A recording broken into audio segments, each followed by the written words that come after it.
Hi guys! So today's little vlog is going to be about Christmas. And why? Well, because Christmas is about to happen. And although of course it's a super exciting time for most people, it can also bring some anxiety and stress when it comes to food. This is especially for people that have been dieting in the run-up to Christmas. Even more so those that have been on pretty restrictive diets, or those that have really made an amazing leadway with their progress. And so it gets to Christmas time, and then there's the fear that everything that they've done up until this point can quite easily be undone. So I just wanted to get a few points across that hopefully will ease your anxiety and enable you to navigate through this period feeling fantastic and with very little collateral damage. First of all, how you think about this period, how you think about food is actually very important, because the language that you use in your mind will affect the way that you feel about something. And obviously, the way that you feel, your emotions, very much drive certain behaviours. So first and foremost, it's really important to relax in your mind, because let's be honest, although sometimes we feel like we can put on a stone when we look at a chocolate bar, it really isn't the truth. These are things that can be blown away just like that. What's really important is that you don't stress yourself out that much that you fall into the restrict binge cycle over Christmas. Because if you do that, what you're doing is you're setting up pathways in your mind, patterns of behaviour that are negative. It's, a negative relationship with food that you are starting to implement, and that is not going to serve you very well when it comes to January and you're ready to start a fresh new year feeling fantastic. So do not allow yourself to talk negative language about how bad these foods are first and foremost. The next thing, and this is the most important thing, although of course there are going to be some people out there that simply do have super fast metabolisms that can seem to eat anything they like and never put on weight, but they're not all happy with that. A lot of the time they're doing everything they can to put on weight and they can't.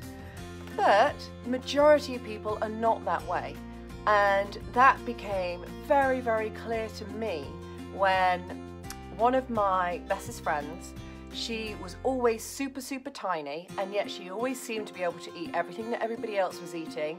And that included pizzas and chocolates and anything. She would go out drinking and everything that everybody else did. And I always thought that she was just naturally one of those people that could eat anything she liked. And then she moved to America. And funnily enough, when she moved to America, she put on a lot of weight.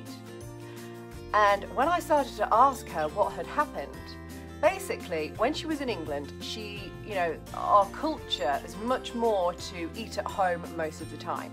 And she would always plate herself a regular portion of food that she knew she could handle, feel good. And as it is that kind of etiquette in England to finish everything on your plate, she'd very much got into a habit of always finishing everything on her plate. And then when she moved to America, she tried to do the same thing, and of course it tastes amazing, and I'm not quite sure, she certainly doesn't do this so much anymore, but she was eating out every single day, sometimes 2 or 3 times a day. So you can imagine how much more food she was getting in whilst living out there. And it was only a few short months she put on quite a lot of weight, none of her clothes fit her. And so what she then had to do is retrain herself to eat the same way that she ate at home, which was to basically eat anything she liked, but always making sure that she ate to the point at which she was feeling full, but not absolutely stuffed. And surely enough, very quickly, the weight shifted and she was back to my little best friend. And she's maintained that size for the whole time. She's now been out there over 10 years. And that just showed to me that it wasn't, oh, she's just naturally skinny. It actually was to do with the quantity of food that she was actually eating. Another person, they are, although these actually don't eat healthy foods at all. They are one of those people that do not enjoy healthy foods, and they live off pizzas and microwave meals and burgers and chocolate and everything else you can think of. And yet they maintain a perfect hourglass figure. And that, throughout my years, surprised me so much. It just didn't make sense, and she must certainly have been one of those people that could eat whatever they liked and never put on weight. But then I started to question what was going on and how she maintained this. And the more I went out for dinner with her, went on holiday, spent time with her, I realised something. That although on the surface, she looks like she eats all this bad food that would make everybody else super overweight, she actually would eat very small portions compared to most people. So she would order a big burger, but she would eat, and she would eat enjoying every mouthful nice and slowly, and when she felt full, she'd stop eating. She might have a chocolate bar 2 hours later, but when you added it up throughout the course of the day, throughout, what that turns out to be, over the course of a month, over 2 months, over 3 months, actually, she was getting like a balanced number of calories when it came to calories in balance to the calories out from, regular, and again, she's not an exerciser, so this is just how much she was eating in comparison to how much energy was being expended through being alive. So again, that to me makes me realise that there's a lot more to this. It isn't all about whether it's healthy foods or not healthy foods, whether it's somebody that exercises a lot or doesn't exercise a lot. There's a lot to do with how much food is going in. In fact, there are a couple of studies that have been done that show that there is an equal amount of weight lost in participants that were on both a high sugar diet and a low sugar diet. And then the same went for, high GI carbs, insulin spiking, and low GI carbs. Similar kind of thing, but the other study was specifically done on sugar. And for any of you that is interested in having a look at some of the studies that I've spoken about, I'm going to drop the links in the description below. If you're not sure about some of the things that I'm saying, have a little look at the way that the people eat around you. You probably know a few people that seem to be those naturally slim people. So just watch what they do and ask some questions, because you'll find that it is a lot to do with how they view food, they're completely relaxed about it, and how they just allow them to enjoy it, i.e. eat with enjoyment until the point at which they feel full, but not to the point of overeating. And that is the key. So how do you go about using this information? Well, I had a client that was heavily overweight, had been pretty depressed most of their life because they were in this cycle of dieting, falling off the wagon, and it made them miserable, of course. So we looked at what was causing these patterns of behaviour, and what we found really, really interestingly is when they were a child, when their parents had split up, they'd go and stay with their dad a lot, and when they went to their dad said, right, dinner's on the table, you've got 5 minutes, anything that is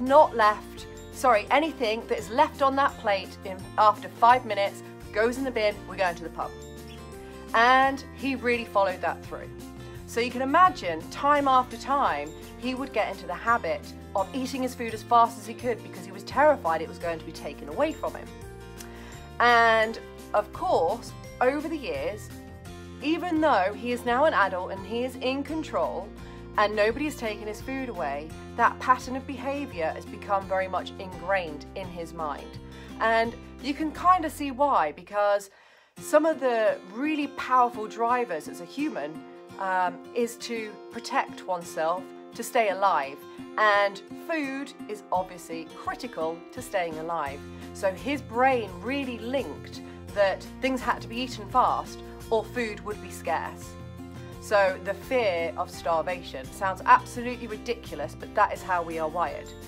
So what we did is we worked very much on allowing himself to bring himself into a resourceful state prior to eating. Slowing everything down, calming everything down, feeling relaxed, remembering that he is in control and making him feel empowered. And how we did that was, first of all, he would take a few moments, nobody else needed to know what was happening, because he would just, whilst he was sat at the dinner table waiting for it to be plated up by his lovely wife, he would just, first of all, so you can do it with me now. So first of all, start by now paying attention to the sensation that you feel of your bum on your seat. And now move your attention to the feeling of your feet on the floor.